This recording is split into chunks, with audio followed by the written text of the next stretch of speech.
রাসূলুল্লাহ সাল্লাল্লাহু আলাইহি সাল্লাম ইরশাদ করেন, যে ব্যক্তি সমর্থ থাকা সত্ত্বেও কোরবানি করে না, সে যেন আমাদের ঈদগাহে না আসে।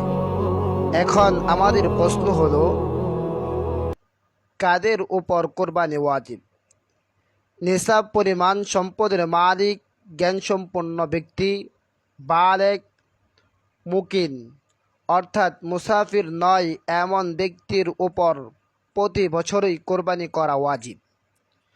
রাসূলুল্লাহ সাল্লাল্লাহু আলাইহি সাল্লাম ইরশাদ করেন, ইয়া আইয়ুহান নাস আলা কুল্লি আহলি বাইতিন ফি কুল্লি আমিন উদহিয়াতুন। হে লোক সকল, জেনে রাখো, প্রত্যেক পরিবারের পক্ষে প্রতি বছরই কোরবানি করা ওয়াজিব। যতদিন সে নেশাব পরিমাণ মালের মালিক থাকবে, ততদিন প্রতি বছরই